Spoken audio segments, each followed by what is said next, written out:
At 09:02 hours on February 19, 1945, Corporal Tony Stein hit Green Beach 1 at the base of Mount Suribachi on Iwo Jima, and immediately understood that every intelligence briefing had been catastrophically wrong. The beach wasn't sand. It was black volcanic ash so soft that his boots sank 8 inches with every step, like walking through powdered concrete. The 28 Marines of A Company's 1st Platoon were supposed to sprint 200 yards inland to the first defensive line within 90 seconds of leaving their landing craft. Instead, they were drowning in place, struggling forward at half speed, while Japanese artillery observers on Suribachi's summit called down fire with surgical precision. Stein carried a weapon that shouldn't exist, 25 pounds of welded improvisation that looked like something assembled in a garage because it had been assembled in a garage, or more accurately, in a maintenance depot in Hawaii 3 months earlier by 2 Marines who decided that standard-issue firepower wasn't going to cut it on the beaches they knew were coming. The Stinger, as they'd named it, was an aircraft machine gun torn from a wrecked Douglas Dauntless dive bomber fitted with an M1 Garand buttstock, a Browning automatic rifle bipod, a fabricated trigger mechanism, and a 100-round ammunition box bolted to the left side of the receiver. It weighed 5 pounds less than the standard M1919A6 light machine gun, but fired 3 times faster, 1,200 to 1,500 rounds per minute compared to the M1919's pedestrian 400 to 600. The problem with that kind of firepower was that it ate ammunition like a bonfire ate kindling. Stein had landed with 800 rounds in linked belts stuffed into a canvas satchel. At the Stinger's cyclic rate, that represented 32 seconds of continuous fire. He'd been on the island for 43 seconds and hadn't fired a single burst yet, but he could already see that 800 rounds wasn't going to be enough. Not even close. The first Japanese machine gun opened up from a concealed pillbox 120 yards inland, slightly to the left of a company's advance. The concrete bunker was invisible from the beach, camouflaged with volcanic rock and positioned at the perfect angle to enfilade the landing zone. Tracers walked across the ash like red fingers searching for targets. 3 Marines from 2nd Squad went down before they'd moved 10 yards from the waterline. Corporal Billy McKinney, the squad leader, tried to organize covering fire with his bar, but the soft ash made the bipod useless, and firing from the shoulder at that rate of fire was like trying to control a jackhammer aimed at the sky. Stein dropped flat, sinking into the ash until it was level with his chest. The Stinger's bipod found purchase on a piece of driftwood half buried in the beach. He'd done this 1,000 times in training. Set the weapon, acquire the target, control your breathing, squeeze, don't pull. But training had been on solid ground with stationary targets that didn't shoot back. This was different in every way that mattered. His heart hammered at 140 beats per minute. His hands were shaking from adrenaline, not fear, though the difference was academic when Japanese bullets were chewing up the volcanic ash 2 feet to his left. He centered the bar rear sight, another scavenged piece that Sergeant Mel Grevich had bolted onto the receiver back in Hawaii on the pillbox's firing slit. The opening was maybe 14 inches wide and 6 inches tall. At 120 yards, that was a shot most riflemen wouldn't attempt. But the Stinger didn't need precision, it needed volume. Stein's thumb found the improvised trigger, a simple lever welded to the firing solenoid that Grevich had salvaged from God knows where, and pressed it forward. The AN-M2 Browning 30 caliber aircraft machine gun that formed the Stinger's core had been designed to fire in the slipstream of a 250 mm dive bomber, cooled by ram air and stabilized by the aircraft's mass. Firing it from a prone position on a volcanic ash beach was like setting off a controlled explosion 6 inches from your face. The recoil hammered into Stein's shoulder with a violence that the M1 Garand stock wasn't designed to absorb.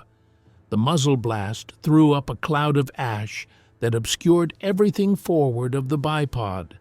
Spent brass casings ejected from the right side of the receiver at 20 rounds per second, creating a stream of hot metal that would have burned any Marine unfortunate enough to be lying next to Stein. But the weapon worked. 30 .30-06 rounds punched through the pillbox's firing slit in 1.5 seconds. Stein released the trigger before the barrel could overheat. Another lesson Grevich had drilled into him during training. Short bursts, never more than 3 seconds, let the thin aircraft barrel cool between engagements. The Japanese machine gun went silent. Smoke poured from the pillbox's aperture.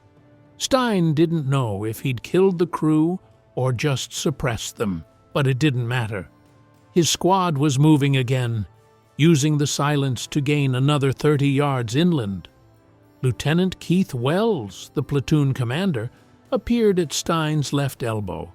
He was 23 years old, had been commissioned 4 months earlier, and was commanding his first combat platoon. His voice came out higher than it should have. "Stein, can that thing hit the next pillbox? 200 yards, dead ahead?" Stein followed Wells's pointing finger to another concealed position that he hadn't even seen until that moment. This one was better camouflaged, built into a natural depression in the volcanic rock with fields of fire covering the entire landing zone. "I can suppress it, sir. Can't kill it from here." "Suppress it," Wells said, already moving toward the next squad.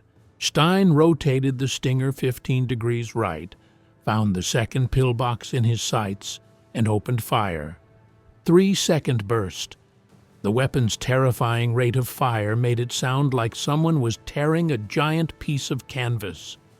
Volcanic dust and ricochets exploded around the pillbox's position. The Japanese returned fire immediately. A Type 92 heavy machine gun that fired 7.7 rounds at 450 rounds per minute, but their accuracy was disrupted by the incoming suppression. Their bursts went high over the heads of the advancing Marines. 15 seconds into the fight, Stein had expended 180 rounds. His ammunition situation was becoming critical faster than he'd anticipated. The 100-round box on the Stinger's receiver was half empty. The canvas satchel with the remaining linked belts was soaked with seawater and volcanic ash, which meant reloading was going to be a nightmare of jammed feed mechanisms and misfeeds. And more pillboxes were revealing themselves every 30 seconds as the Marines pushed inland and the Japanese opened fire from new positions. Private Danny Katz from 3rd Squad made it to within 50 yards of the second pillbox before a burst from a hidden spider hole caught him in the legs. He went down screaming, both femurs shattered by 7.7mm rounds that had punched through muscle and bone like paper. 2 Marines tried to reach him. Japanese fire drove them back.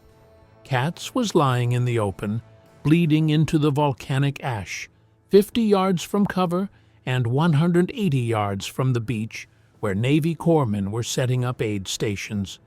Stein made a decision that violated every tactical principle the Marine Corps had taught him.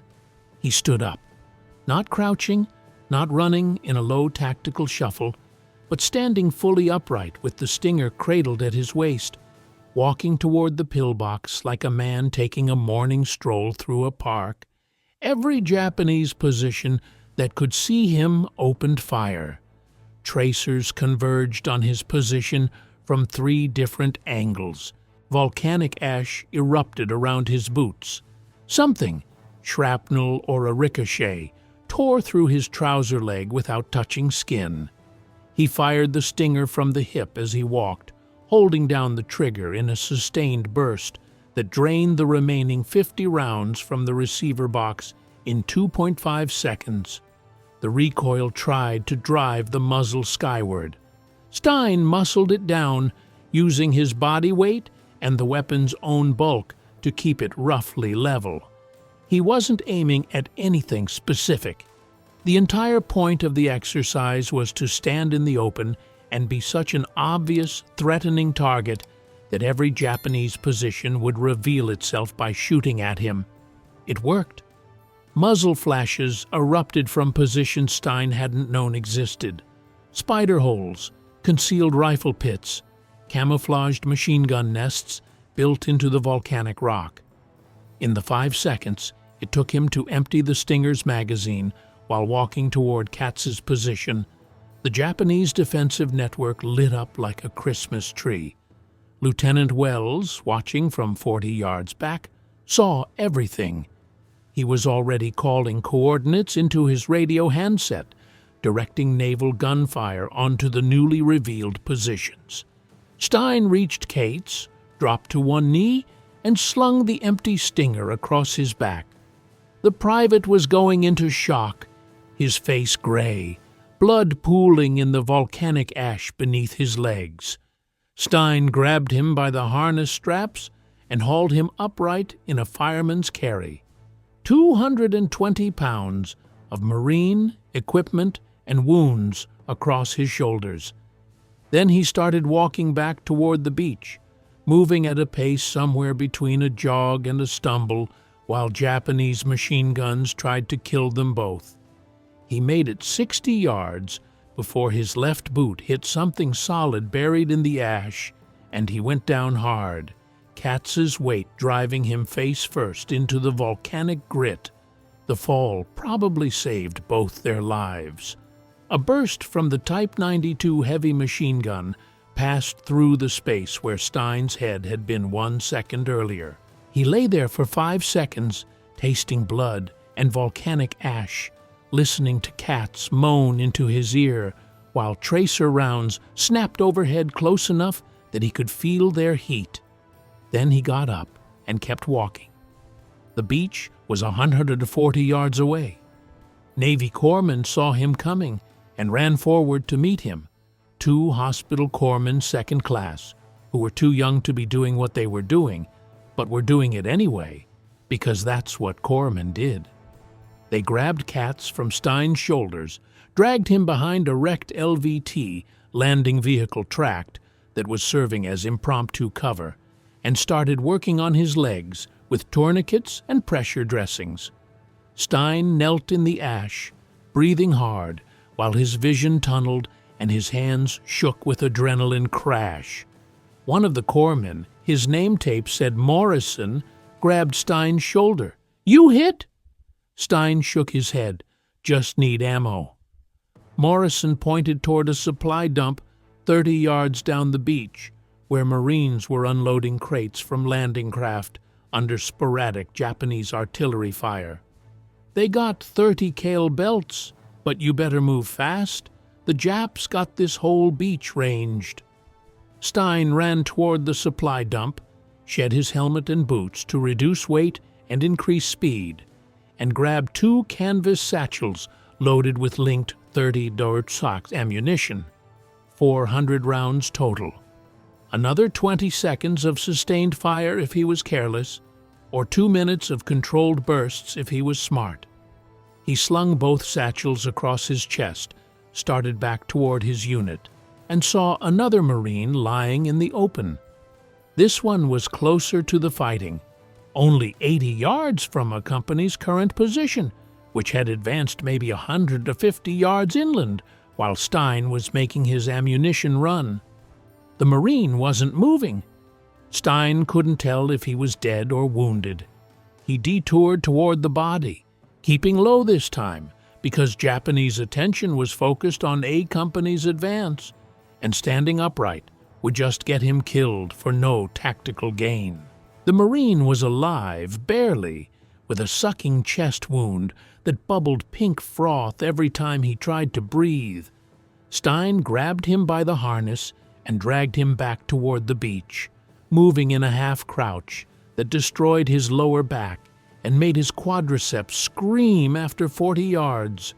Another corpsman met him halfway, took the wounded Marine, and disappeared back toward the aid station without a word. Stein reloaded the Stinger, found a company's position by following the sound of gunfire, and discovered that the situation had deteriorated significantly in the 7 minutes he'd been gone. The Marines were pinned down 30 yards short of the first objective line by interlocking fire from at least 5 pillboxes arranged in a mutually supporting defensive network that looked like it had been designed by someone who'd studied U.S. Marine Corps assault doctrine and specifically built fortifications to defeat it, which, Stein would learn later, was exactly what Japanese Commander Lieutenant General Tadamichi Kuribayashi had done. Lieutenant Wells was on the radio trying to call in naval gunfire, but the battleships offshore were engaging targets across the entire landing zone, and air support was delayed by the same volcanic ash and dust that was making it nearly impossible for the Marines to see more than 50 yards in any direction. A company was on its own. They'd taken 22 casualties in the first 15 minutes of the landing. The platoon that had hit the beach with 46 men now had 24 effectives, and 2 of those were limping from minor shrapnel wounds. Stein found Corporal McKinney, what was left of 2nd Squad, and Sergeant Harold Kramer, the platoon sergeant who was supposed to be coordinating all 3 squads, but was actually just trying to keep Marines alive from 1 minute to the next. Kramer saw the Stinger, and his eyes went wide. "Jesus Christ, Stein, where'd you get that monster?" "Hawaii, Sarge. Mel Grevich built it." "Will it kill pillboxes?" "It'll suppress the hell out of them." Kramer pointed at the nearest Japanese position, a concrete bunker with a firing slit facing directly toward a company's position, maybe 40 yards away. "Suppress that one. We'll flank it with thermite grenades." Stein set up the Stinger, aimed at the pillbox's aperture, and fired a sustained burst that dumped 60 rounds into the opening in 3 seconds. The Japanese machine gun went silent. McKinney and 2 privates rushed the position from the left side, threw thermite grenades through the firing slit, and the pillbox erupted in white-hot flame that consumed everything inside the concrete shell. They repeated the process 4 more times in the next hour. Stein would suppress a position with overwhelming firepower from the Stinger. The assault team would flank and destroy it with grenades or satchel charges, and A Company would advance another 20 to 30 yards toward the first objective line. It was brutal. Grinding work that consumed ammunition faster than resupply could keep up and killed Marines faster than reinforcements arrived. But it was working. By 10:30 hours, Stein had made 3 trips back to the beach for ammunition, each time carrying a wounded Marine with him, each time running through Japanese fire that should have killed him, but somehow didn't. The Stinger had been shot out of his hands twice. Once, when a 7.7mm round hit the receiver box and destroyed the ammunition feed mechanism, forcing Stein to field strip the weapon under fire and clear the jam with his fingers, and once, when shrapnel from a mortar round hit the barrel shroud and tore it half off, making the weapon unstable but still functional if Stein wrapped his left hand in cloth to avoid touching the superheated metal. He'd personally suppressed or destroyed 7 Japanese positions. He'd killed at least 20 enemy soldiers, though body counts were impossible to verify because most of the pillboxes collapsed or burned after being hit. And he'd saved the lives of 8 wounded Marines by carrying them back to the beach under fire. His actions that morning would later be described in his Medal of Honor citation with clinical precision. The first man of his unit to be on station after hitting the beach, In the initial assault, CPL Stein, armed with a personally improvised aircraft-type weapon, provided rapid covering fire as the remainder of his platoon attempted to move into position. But right now, at 10:47 hours on February 19, 1945, Stein wasn't thinking about citations or medals or historical significance. He was thinking about the fact that A Company was still 200 yards from the day's final objective, the northern edge of Airfield No. 1, and between their current position and that objective were at least 15 more pillboxes that intelligence had somehow missed during 3 months of aerial reconnaissance and 3 days of naval bombardment. The Stinger was down to its last 100 rounds. Stein had 2 thermite grenades and 4 fragmentation grenades left. His hands were burned from the superheated metal of the gun barrel. His shoulders felt like they'd been beaten with clubs from the recoil. His lungs burned from breathing volcanic ash. And somewhere ahead, in the network of tunnels and bunkers that honeycombed Mount Suribachi and the defensive lines surrounding Airfield No. 1, were approximately 21,000 Japanese defenders who had been ordered to kill 10 Americans each before they died. Lieutenant Wells appeared next to Stein, his face black with volcanic ash and cordite residue. "Stein, I need you to suppress that pillbox complex at 2 o'clock, 150 yards. Naval gunfire's going to hit it in 2 minutes, but I need you to keep their heads down until the shells arrive." Stein followed Wells's finger to a cluster of 3 interconnected bunkers that formed a mutually supporting kill zone covering the last 200 yards to the airfield. Intelligence had called it lightly defended. Intelligence had been catastrophically wrong about that, among other things. "I'm almost out of ammo, sir." "I know. Do what you can. Resupply's coming up from the beach in 10 minutes. Wells was lying. They both knew resupply wasn't coming in 10 minutes because the landing craft were backed up on the beach and Japanese artillery was dropping shells onto the supply dumps with increasing accuracy. But the lie didn't matter because Stein was going to suppress that pillbox complex whether he had ammunition or not, because that's what Marines did. They accomplished impossible tasks with inadequate resources under impossible conditions, and they didn't complain about it until after the shooting stopped. Stein set up the Stinger, aimed at the rightmost pillbox in the complex, and fired his last 100 rounds in controlled 3-second bursts spread across all 3 positions. The Japanese returned fire immediately, but their accuracy was disrupted by the incoming suppression. 30 seconds later, naval shells from a battleship 12 miles offshore began landing on the pillbox complex with devastating precision.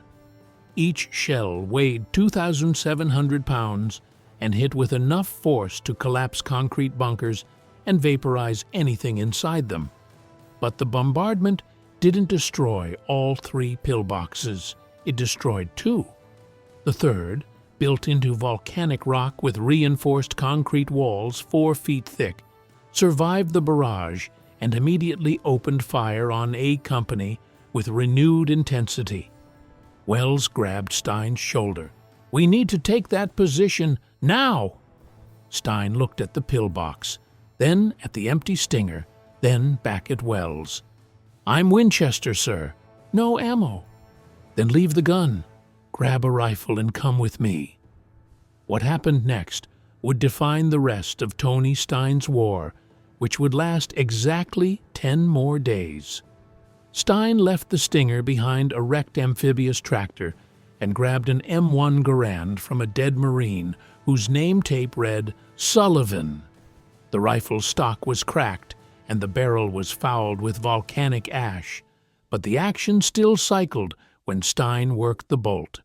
8 rounds in the internal magazine, 64 more in the cartridge belt he stripped from Sullivan's body, 72 bullets total to assault a reinforced concrete pillbox that had just survived a direct hit from naval artillery.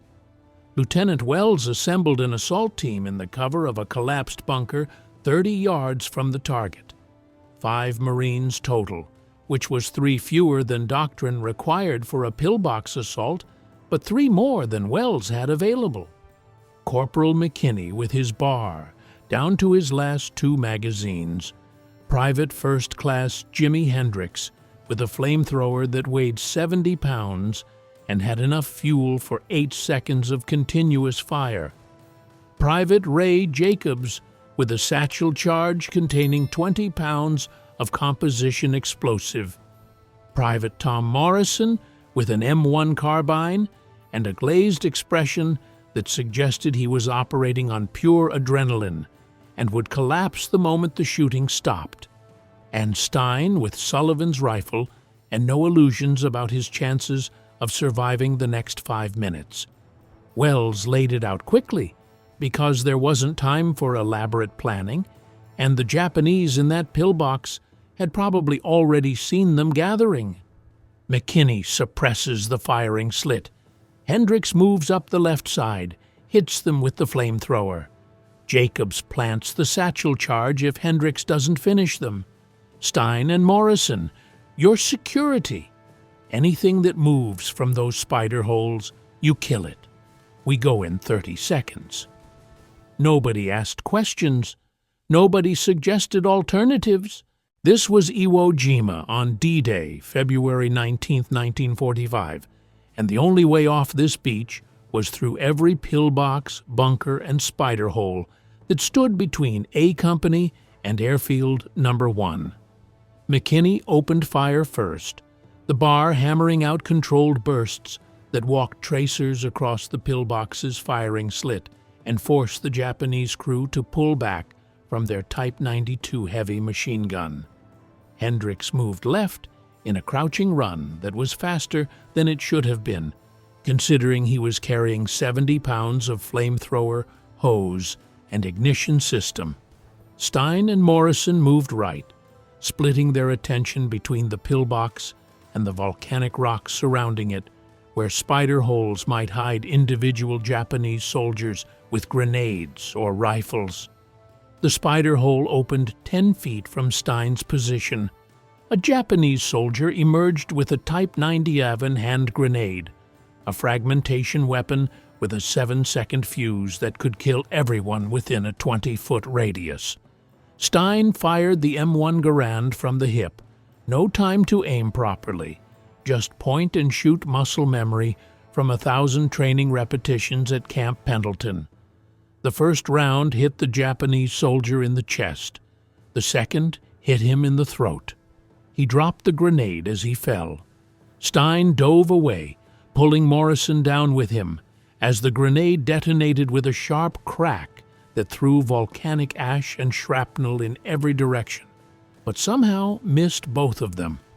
Hendricks reached the pillbox's left wall and triggered the flamethrower. The weapon's effective range was 60 feet, but it was designed to arc burning napalm through the air, not penetrate concrete bunkers. Hendricks had to get within 10 feet of the firing slit to have any chance of putting flame inside the position. The Japanese saw him coming. They traversed the Type 92 heavy machine gun toward the left wall. Hendricks had maybe 2 seconds before they opened fire. He didn't have 2 seconds. A burst from a hidden rifle position caught him in the legs, shattering his left femur and dropping him to the volcanic ash 3 feet from the pillbox wall. The flamethrower's trigger was still depressed. Burning napalm sprayed across the bunker's exterior, creating a wall of flame that obscured the firing slit but didn't penetrate the concrete. Hendricks was screaming, his legs destroyed, lying in the open while Japanese fire converged on his position. Stein ran toward him without thinking, which was probably the only reason he did it, because thinking would have revealed how suicidally stupid the action was. Morrison was screaming something behind him, probably telling him not to be an idiot, but Stein couldn't hear over the sound of gunfire and Hendricks' screams and the roar of burning napalm. He grabbed Hendricks by the harness straps and dragged him away from the pillbox, moving backward in a stumbling run, while volcanic ash filled his boots and Japanese bullets snapped past his head close enough to feel the pressure wave. McKinney's bar went silent. Empty magazine, and he was fumbling for his last one, while Japanese machine gun fire shifted toward his position. The assault had failed. They'd lost Hendricks, they were out of suppressing fire, and the pillbox was still operational. Wells was already pulling the team back, using hand signals, because shouting would just draw more fire. But Jacobs hadn't gotten the message. Or he'd gotten it and decided to ignore it. He rushed the pillbox from the right side, carrying the 20-pound satchel charge in both hands like a football player going for a touchdown. The Japanese inside saw him coming. They traversed their gun toward his position. Jacobs was 40 feet away, then 30, then 20. The Type 92 opened fire. Jacobs kept running. 3 7.7mm rounds hit him, one in the shoulder, one in the abdomen, one in the hip. He stayed on his feet through sheer momentum and rage and the kind of courage that gets posthumous medals and Gold Star mothers. He reached the pillbox with the last of his strength, shoved the satchel charge through the firing slit, and collapsed against the bunker's wall. Stein saw him fumble for the detonator cord, saw him pull it, saw the 10-second fuse start burning. Then Stein was running again, dragging Hendricks as far from the pillbox as possible in 10 seconds, which turned out to be about 50 feet before the satchel charge detonated with a concussion that threw them both flat and filled the air with pulverized concrete and Japanese equipment and things Stein didn't want to identify. The pillbox was destroyed. Jacobs was dead, killed instantly when the explosion vented through the firing slit where he was lying. Hendricks was going into shock from blood loss and needed a corpsman immediately. Morrison was on the ground, not wounded, but temporarily deaf from the blast overpressure. McKinney was reloading his bar with his last magazine. Wells was on the radio calling for medical evacuation that probably wouldn't arrive for another 30 minutes because every corpsman on the beach was overwhelmed with casualties. A company had advanced another 40 yards. The cost was 2 dead, 3 wounded, requiring evacuation, and enough ammunition expenditure that half the platoon was down to their last magazine. The time was 1134 hours. They'd been on Iwo Jima for 2 hours and 34 minutes. Mount Suribachi still loomed above them, untouched by the morning's fighting. Airfield number 1 was still 200 yards ahead, and the Japanese defensive network showed no signs of weakening. Stein made his 4th trip back to the beach for ammunition, this time carrying Hendricks in a fireman's carry that destroyed what was left of his shoulders and back. A Navy corpsman met him halfway, took Hendricks, and pointed toward a supply dump that had just been established near the waterline. Stein grabbed 2 more canvas satchels of 30 .06 ammunition, 800 rounds total, and started back toward a company's position. He never made it. Halfway there, he encountered Sergeant Kramer organizing a defensive perimeter around a cluster of wounded Marines who were too badly hurt to move, but too lightly wounded to justify evacuation.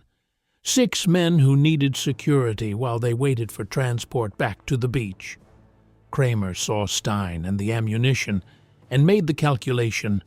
"Stein, I need that Stinger of yours. We got Japs infiltrating from those spider holes, and rifle fire isn't cutting it." "Where's your gun?" Stein told him. Kramer sent 2 Marines to retrieve it.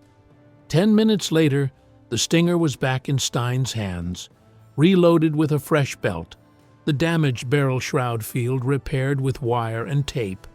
Kramer's defensive perimeter was positioned in a natural depression that provided some cover from Japanese fire, but was also surrounded by volcanic rock formations that could hide enemy soldiers advancing through the tunnel network that honeycombed the island.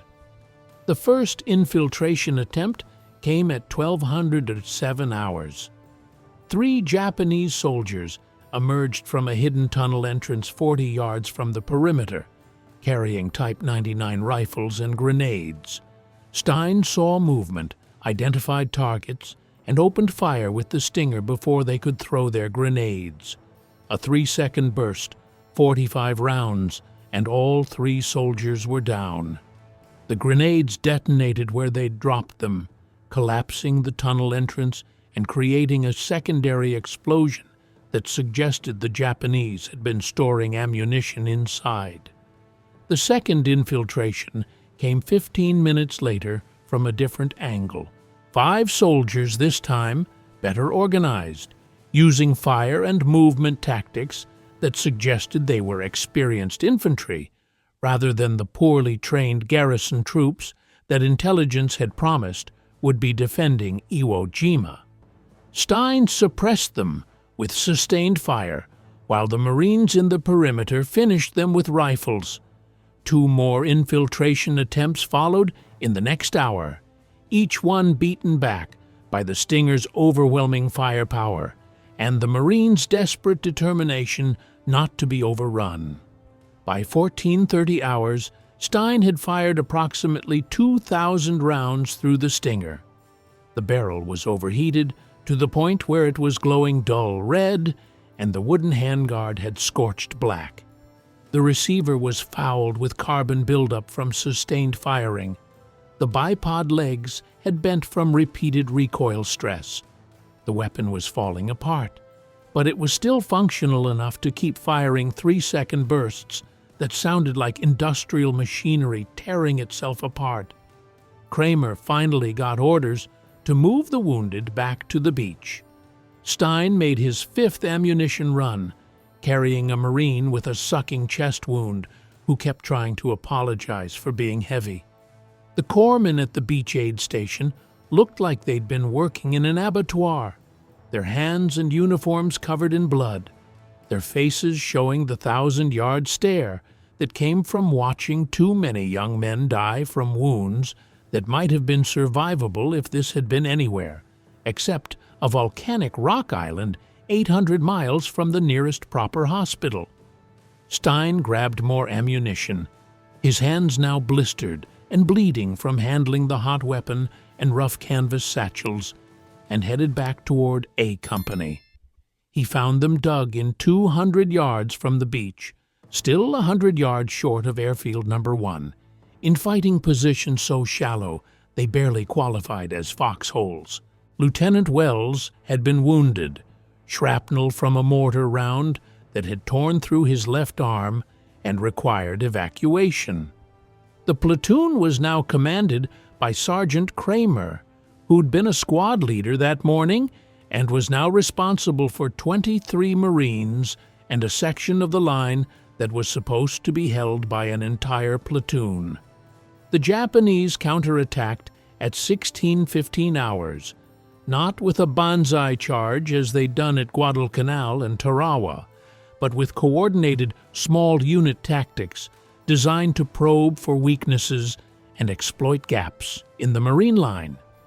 They came in groups of 5 to 8 soldiers, using covered approaches and suppressing fire, targeting positions where they'd seen Marines earlier in the day.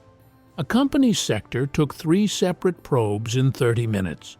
The Stinger stopped all 3, but the ammunition situation was becoming critical again. Stein made his 6th trip back to the beach at 16:47 hours, this time carrying Private Morrison, who'd taken a rifle round through the thigh and was bleeding badly enough that he'd die if he didn't get to a corpsman soon.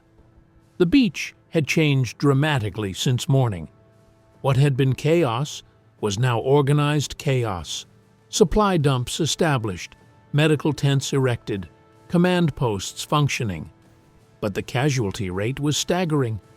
Hundreds of wounded Marines lay in rows on the volcanic ash, waiting for transport to hospital ships offshore.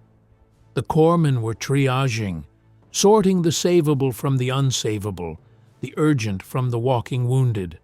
Stein left Morrison with a corpsman, grabbed ammunition, and found himself face to face with a Marine colonel he didn't recognize. The colonel's uniform was clean, which meant he'd come ashore recently and hadn't been in the morning's fighting. His voice was clipped, professional, and carried the kind of authority that expected immediate obedience. "Corporal, what's your unit?" "A company, 1st Battalion, 28th Marines, sir." "And that weapon?" "Stinger, sir. Improvised aircraft machine gun." The colonel studied the weapon with the expression of someone who'd seen a lot of unauthorized modifications in his career and was trying to decide whether to be impressed or angry. "Looks like something you built in a garage." "Sergeant Grevich built it in Hawaii, sir. It works." "I can see that. How many times have you run ammunition today?" "This is number 6, sir." "And how many wounded have you brought back?" Stein had to think about that. 7. No, 8. I think 8. The colonel nodded slowly, then did something that surprised Stein.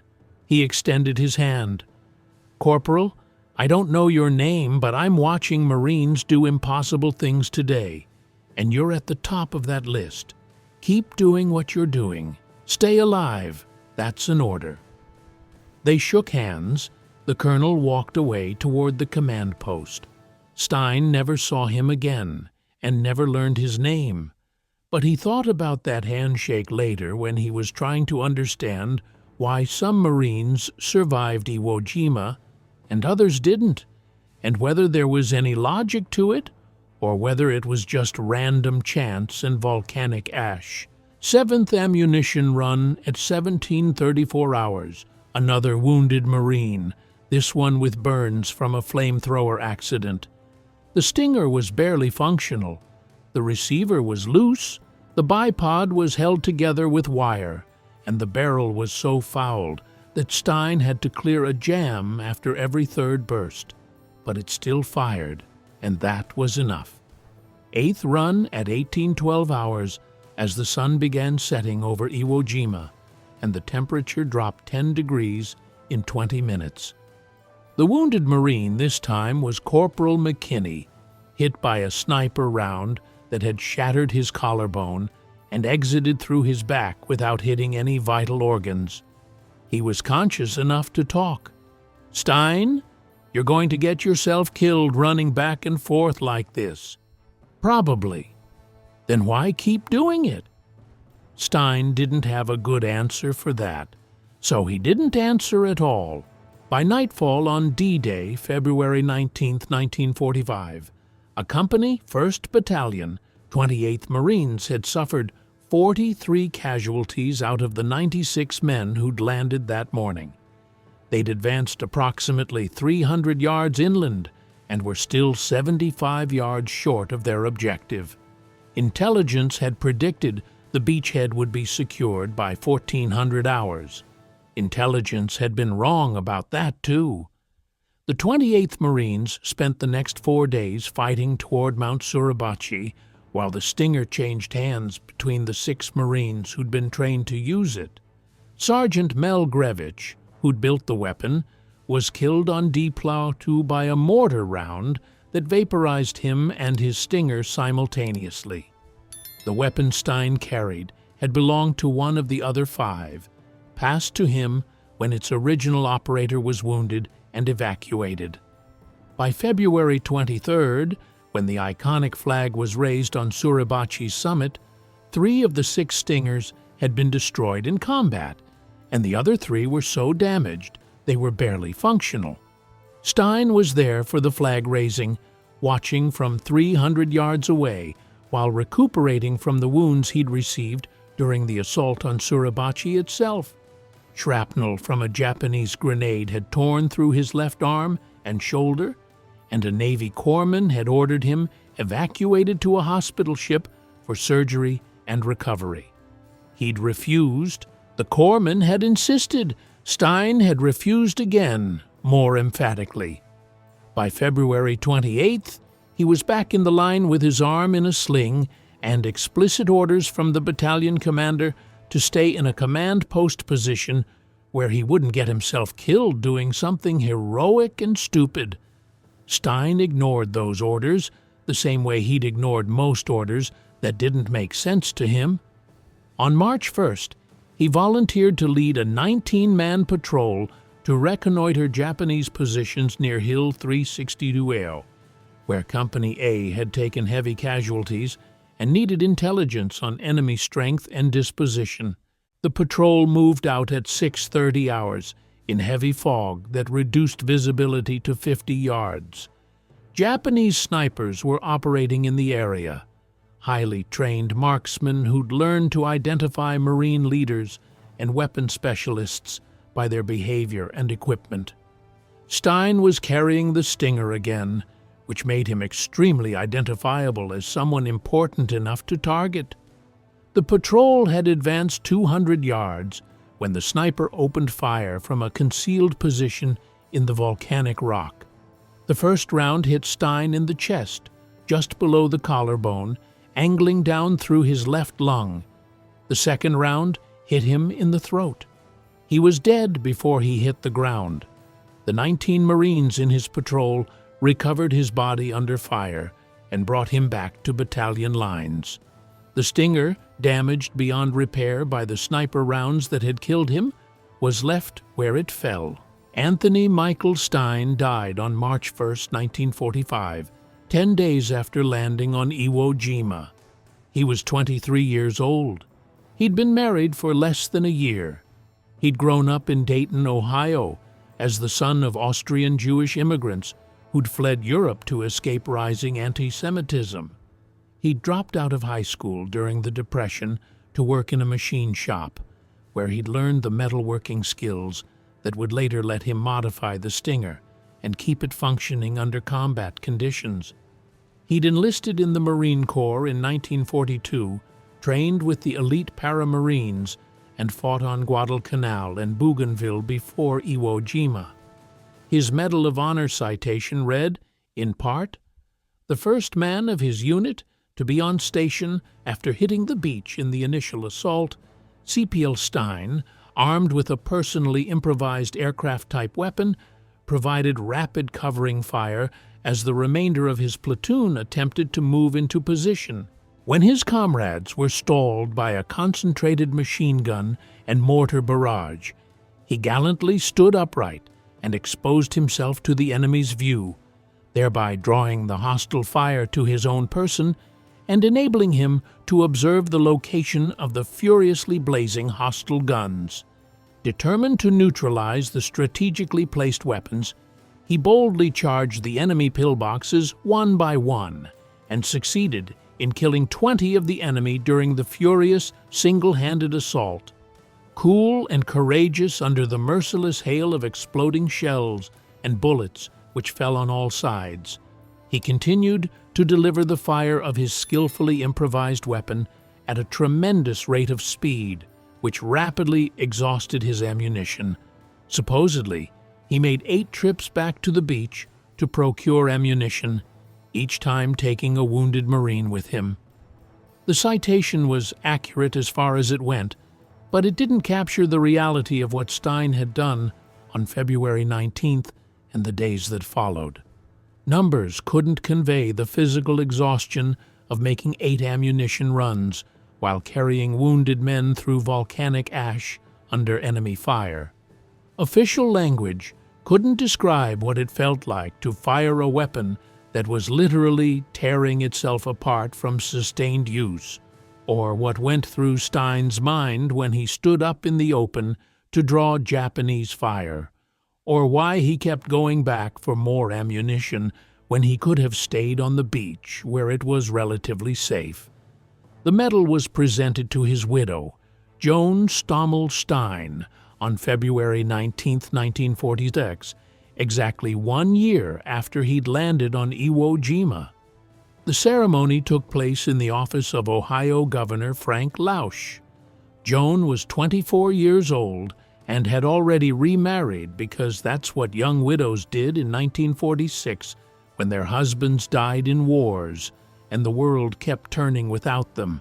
She accepted the medal with the kind of dignified grief that the occasion required, but she never talked publicly about Tony Stein or what his death had cost her, or whether the capture of Iwo Jima had been worth the price of 6,821 American dead.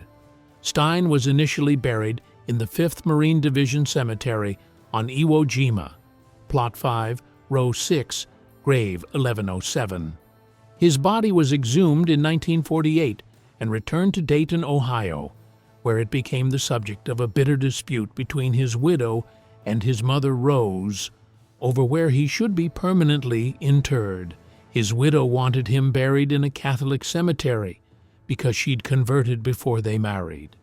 His mother wanted him buried in a Jewish cemetery because that's how he'd been raised, and that's where he belonged according to tradition. The legal battle lasted several months. The widow won because she was the legal next of kin.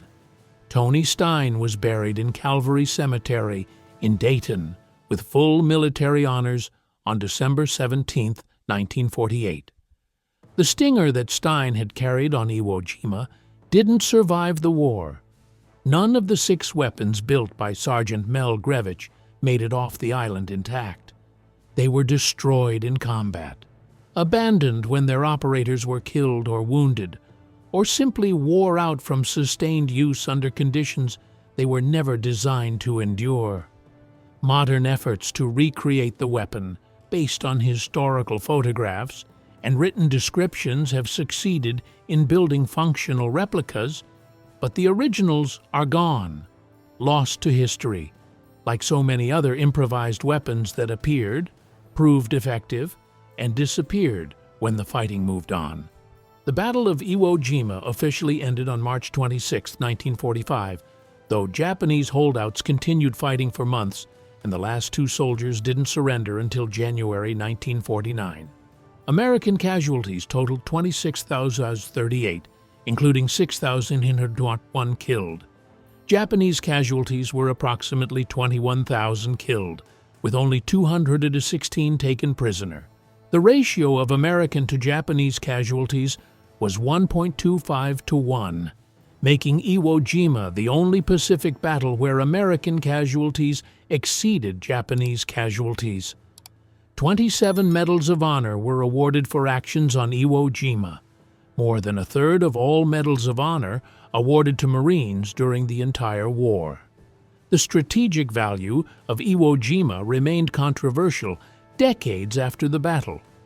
Approximately 2,400 B-29 Superfortress bombers made emergency landings on the island's airfields between March 1945 and August 1945, potentially saving the lives of 24,000 aircrew who might otherwise have crashed into the Pacific Ocean.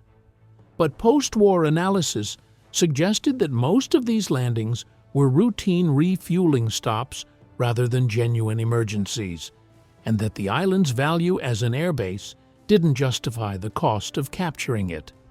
Admiral William Pratt, retired Chief of Naval Operations, wrote in April 1945 that the expenditure of manpower to acquire a small, God-forsaken island, useless to the Army as a staging base and useless to the Navy as a fleet base, raised serious questions about strategic planning. But Tony Stein hadn't been fighting for strategic objectives or post-war analysis. He'd been fighting to keep the Marines in his unit alive long enough to get off a volcanic ash beach where Japanese machine guns could kill you from positions you couldn't see, and where every yard of ground cost blood and ammunition and young men who'd never see their 24th birthday. The Stinger had been effective because it delivered overwhelming firepower from a lightweight platform that could be operated by one man, which was exactly what Mel Grevich had designed it to do when he'd built 6 prototypes in a Hawaiian maintenance depot 3 months before Iwo Jima. The weapon's legacy extended far beyond World War II. The concept of converting aircraft weapons for ground use influenced post-war development of squad automatic weapons and light machine guns. The M60 machine gun, which became the standard U.S. infantry machine gun during Vietnam, drew design inspiration from the German MG-42, but incorporated lessons learned from weapons like the Stinger about the importance of man-portable firepower. Modern squad automatic weapons like the M2 or 9 SAW continue the tradition of providing suppressive fire at rates far exceeding standard rifles, which was exactly what the Stinger had done on the beaches of Iwo Jima 75 years ago.